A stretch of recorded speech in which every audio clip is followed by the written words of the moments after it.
If you're learning a character in Dead by Daylight and you want a perk combo that's going to buy you enough time to make mistakes and continue to learn the character, Corrupt Deadlock is your best friend. Corrupt Deadlock and anything else, but Corrupt and Deadlock naturally buy you so much time without having to have any input on your end.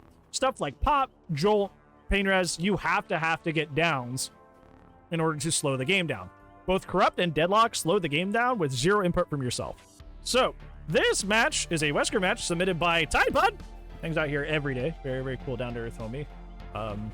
Most famously known for getting an 87 on the purity score test. So, you know, good job. Good, very, very good, wholesome boy. Homie Tidepod has around 3,000 hours.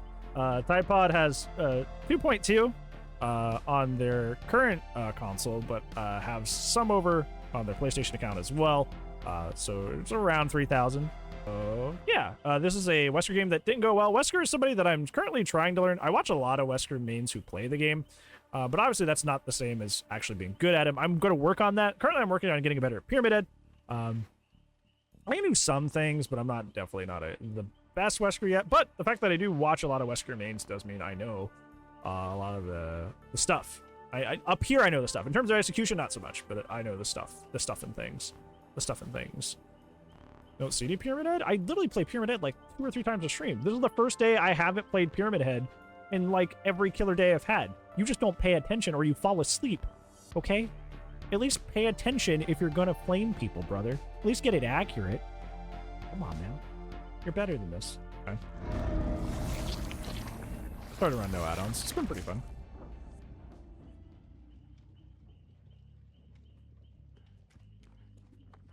I haven't done it today, but when I play off screen, I do. But you're right on somebody right away. In terms of your build, build's fine. You got Deadlock Corrupt, which is going to buy you a lot of time. Just a small thing, small aside for all of you that are just general advice for Dead by Daylight. If you're learning a character that you're having like words, sorry. If you're learning a character in Dead by Daylight and you want a perk combo that's going to buy you enough time to make mistakes and continue to learn the character, Corrupt Deadlock is your best friend. Corrupt Deadlock and anything else, but Corrupt and Deadlock naturally buy you so much time without having to have any input on your end. Stuff like Pop, Jolt, Pain Res, you have to get downs in order to slow the game down. Both Corrupt and Deadlock slow the game down with zero input from yourself, which, you know, has its flip side of like, hey, if you're doing really well, you also don't get more out of those perks. But especially when you're learning a new killer or learning something like that, you should use Deadlock and Corrupt because it buys you the most time just in the background, so you can just make as many mistakes as you want while you're trying to experiment and get better at a killer, especially one more mechanically demanding like Wesker. So yeah, you got Bamboozle, your good chase perk. Plaything is kind of like, they'll let you get some surprise hits on people. It's not a bad perk, but if you're going to swap out anything, I'd probably swap out either Plaything or Bamboozles here. So yeah. No Way Out's another good one. No Way Out is another good one for that. You were right, Scovid. No Way Out is another one. But that also requires hooks, so it's a little bit more risky, which is why I don't bring it up. Breaking on the side that denies him the most resources, good. Purposeful kicking, very good. So here, what you can do, and it's probably not under your tool belt yet, but it's fine. What you can do here is you can bounce tech him here, because what you can do here on like loops like this that are very narrow, very, very narrow like this, is you can, the first bound, just go straight forward and bounce off of the loop itself, and then go left or right and slide down it. Slide down. It's almost like a, Wesker does have actual hug techs, but they're not as useful. But it's kind of like a pseudo hug tech where you bounce off of this and then slide down it using your second one. So that you could have hit Dwight here doing that, but if you didn't know to do that, you didn't know yet, right? That's a thing you can do. You can bounce off and then use that to slide down the tile. So I would have done that there. That's also true, Toto. Like, Wesker's Terror Race is already kind of like disorienting because it's so big. So having Plaything is kind of like, sometimes feels kind of like This pallet right here, is pretty weak. It doesn't lead anywhere because like you have to run all the way out here for this pallet, which is already gone, or you have to run all the way into RPD. And you have them trapped in a corner if you stand at this side anyway. So I would actually leave this pallet up because it's a danger zone for survivors, unless they have life. Unless you spot somebody with life, then I probably kick it. But that's actually a pretty weak pallet, so I would leave it.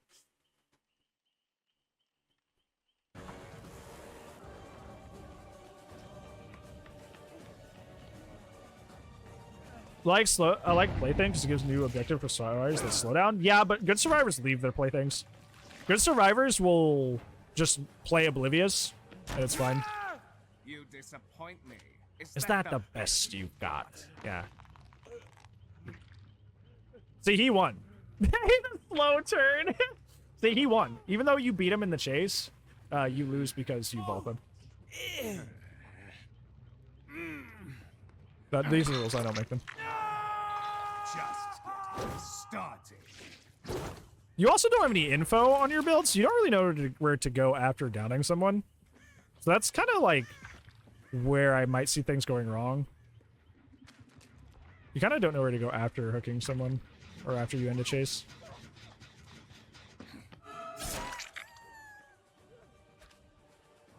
So one thing I'm noticing right away, which is probably going to be one of your takeaways, spoilers, is that a lot of Wesker has built-in slowdown base built into his kit, and that's his infection by spreading the UROBOROS to them.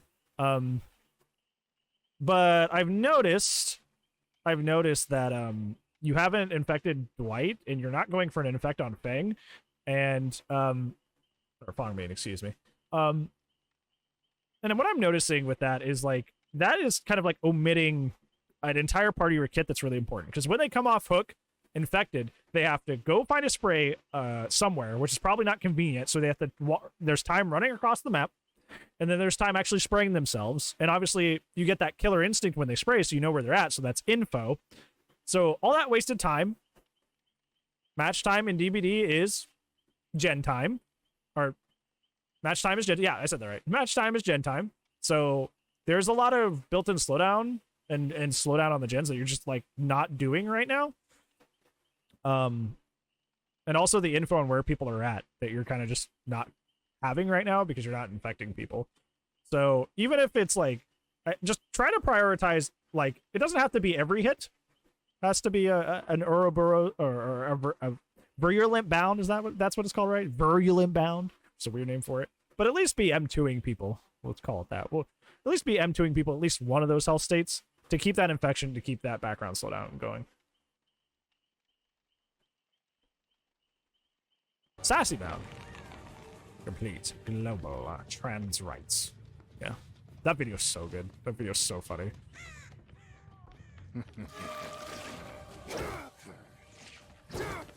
I'm just a little guy.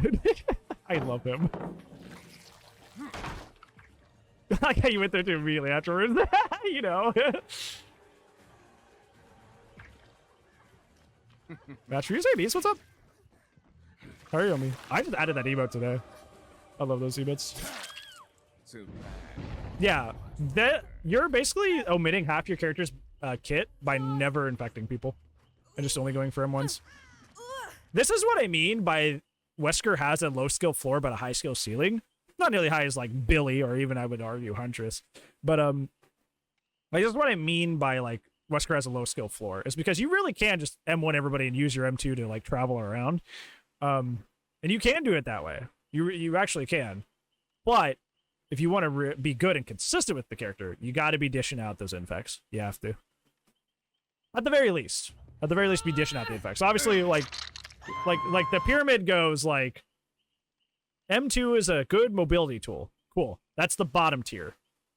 The middle tier is infecting people has built-in slowdown in info. And the top tier is my M2 is not as in-depth, but really close to being as in-depth as Billy's curves. And I can start using it to circumvent loops. That's like the full pyramid, the 3-step pyramid.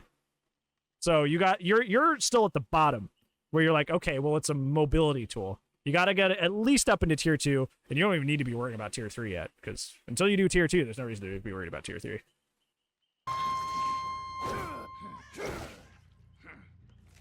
Do that pyramid with Blight? What would that be? I mean, Blight's kind of the same way, where you can just kind of... It's kind of the same thing, realistically, right? But just without, like, the built-in slowdown. It's just use it for mobility. Use it to circumvent, loops. Yeah, I think it's just those two. You just skip the middle step there. It's good that you're focusing... You're focusing two survivors, that being that Fong Min and the Dwight, which is good. So you have two survivors that you're kind of focusing the pressure on, which is good.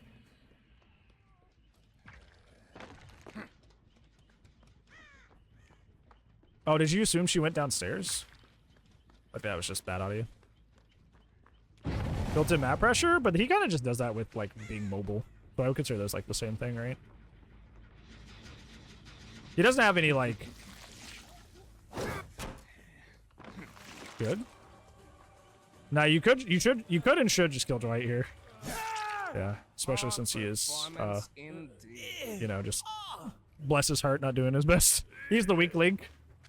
And capitalizing on the weak link is important. You're trying to get that W. There you go. You said this goes badly for you. You have somebody dead at 3 gens. How's this go badly for you? I'm concerned. Yeah, even then you have 2 gens. I'm curious. Now, one of the things is like you can curve objects with Wesker. It's very hard. It's not like Billy where you just like slide down the object. You have to like manipulate the way the, like you gotta hang around the corner of a of like a loop, and then based on it's really complicated. It's based on the like the way the M2 prompt appears and disappears. I will put I'm gonna go grab this for y'all. There is an Allran actually made Allran I Can. Oh, that's Allran I Can. I can just call him Allran I Can because it's just funny. I made an entire tutorial on how to do it that explains it way better than I ever could. So I'm gonna post that here in the chat for you guys, and I will try my best to remember to put it in the put it on the YouTube video as well when this hits the YouTube. But that's the video on how the tutorial on how to do that. Realistically, it's not actually that helpful, and in a lot of situations, it's mostly not worth it to go for it. But sometimes you may see a use for it. Like maybe there it would have tricked her. It's more of like a like Hug Tech as Blight is necessary, I would argue. Not necessary, but it's like if you're wanting to do the cooler stuff and have more consistent results on Blight, you should be going for the Hug Tech with them as much as possible until they inevitably take it away. Hug Tech with Wesker is kind of just like a fun little mix-up. Something weird to pull out of your sleeve that you don't think they'll see coming. It's not consistently good, so it's not something you necessarily have to learn, but it would be nice to have another trick up your sleeve to kind of mix up your looping a bit. So, yeah. Also, hey, Wolf, how's it going? How's your Monday, homie?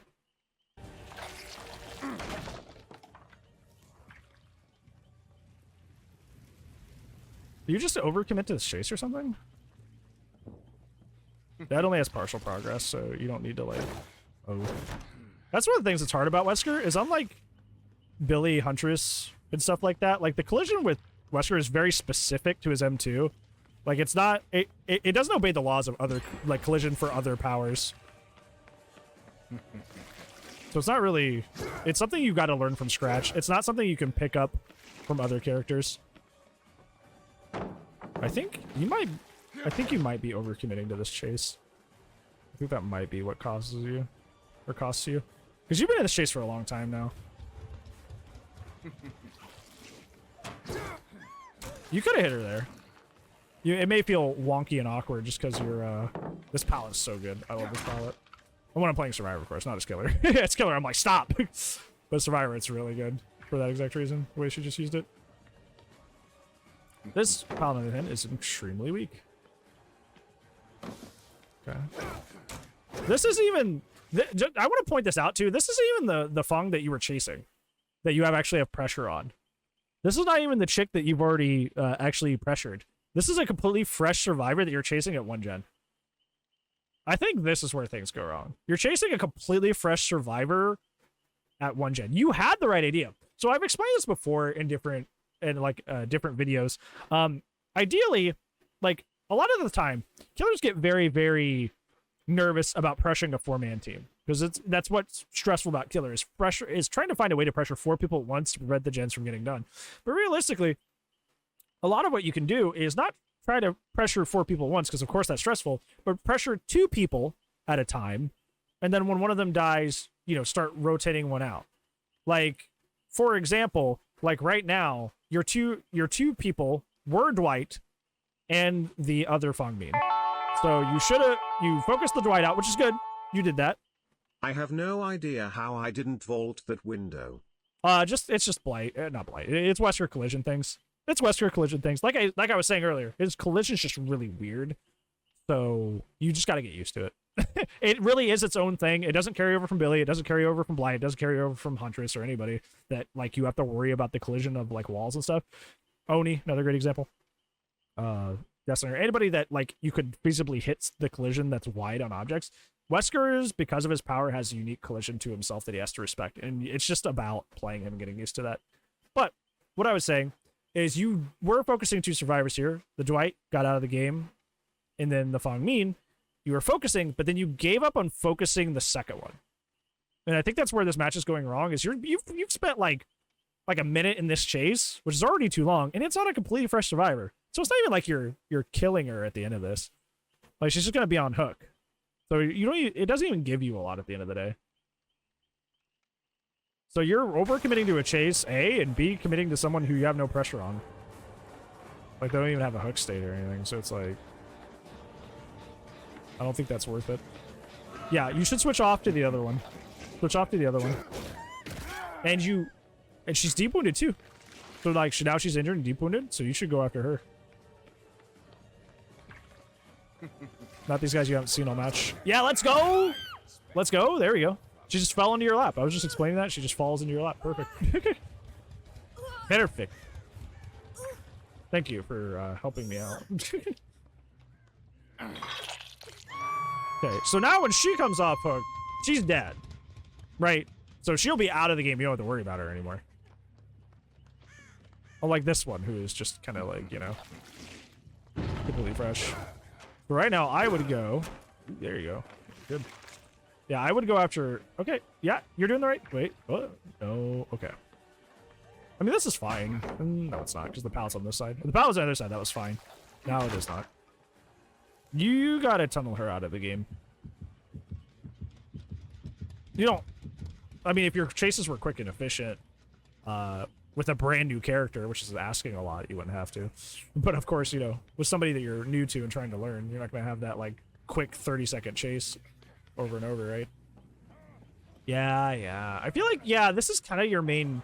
If this go... I can see why this is going bad for you, because you keep committing to, like, longer chases with people that haven't even been hooked yet. While there's... You could have hit him there. I mean, you hit him either way, but... Could have hit him there, too. Yeah, that's, like, the main thing I'm seeing.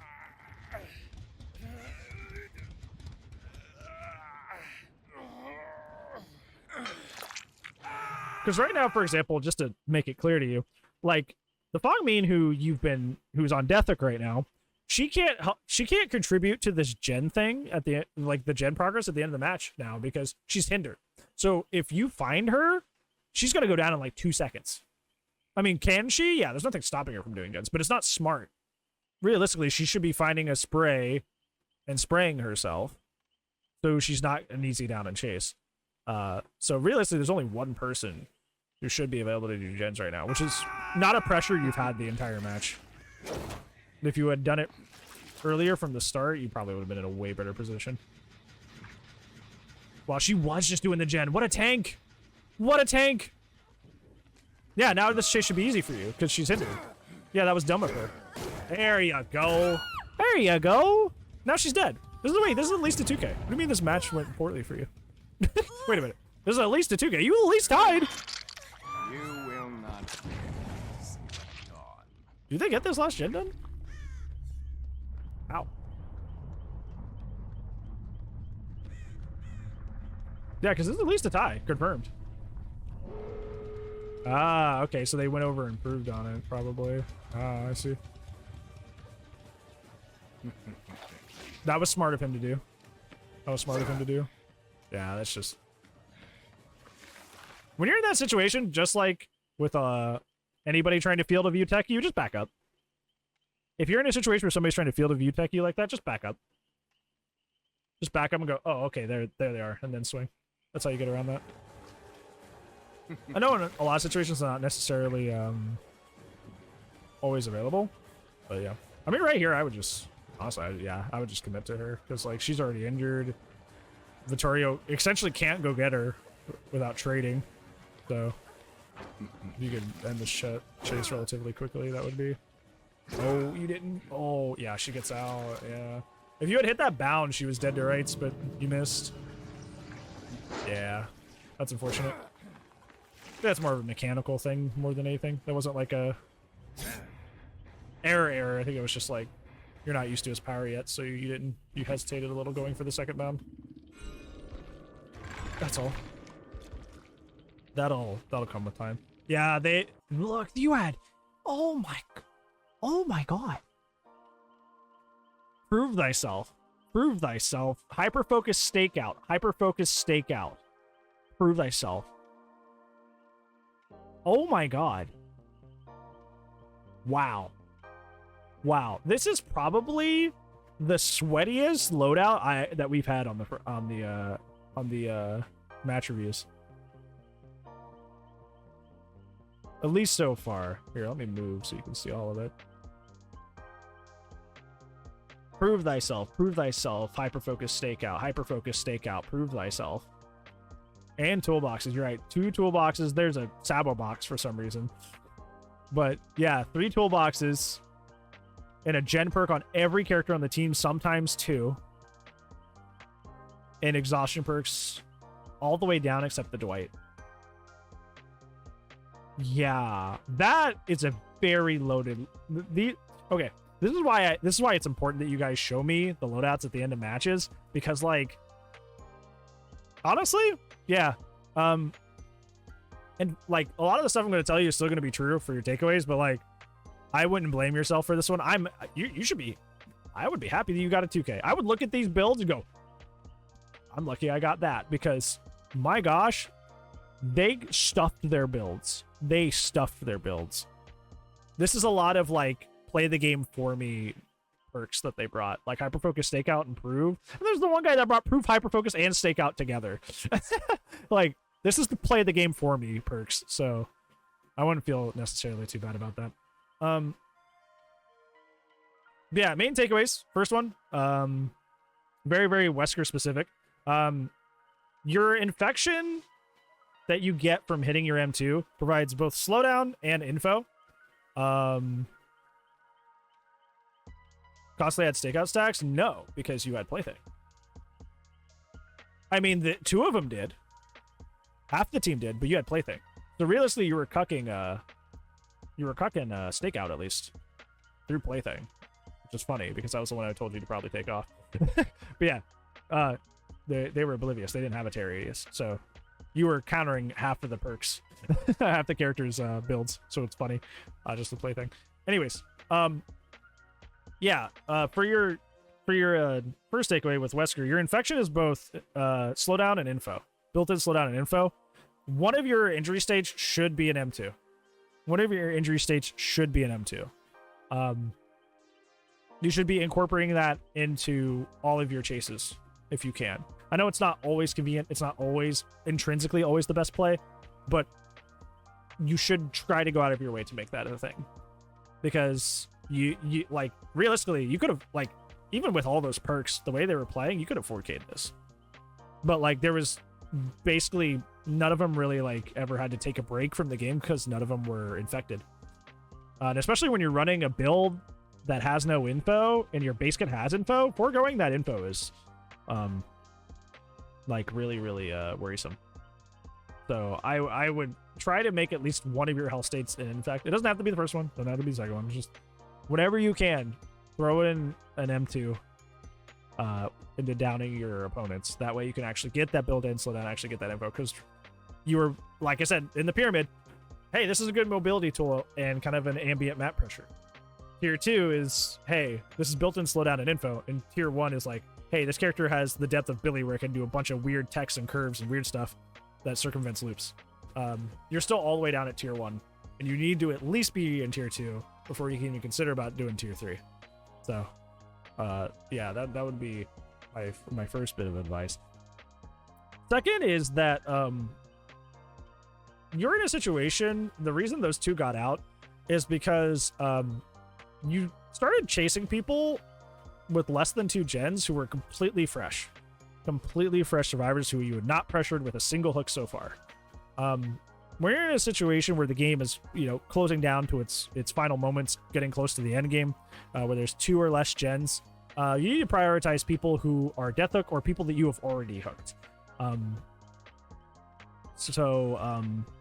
Especially in that situation where like the bunny Fong, she was very, very hard to down for you. She looped kind of well, but also like you're still on a character you're emerging and learning. So it's just a bad combo that led to a really long chase, and you didn't even end up downing her either. You ended up like switching. So like that was a lot of time invested that you didn't end up capitalizing on. There was a time where there was a little period where you chased Vittorio for a bit, and that didn't result in a hook either. So like you were just having chases with fresh survivors near your end game that didn't end up becoming anything. Like I said, you had it right at first. You were trying to focus both the Dwight and the other Fong Min. But once you killed Dwight, you kind of stopped focusing the other person, and you should have just stayed on her if you wanted that 4K. So make sure that you're not in the late game of playing killer trying to suddenly pressure survivors you've never hooked before, because that's a big time investment that's not going to guarantee a death or any sort of end game pressure. So yeah.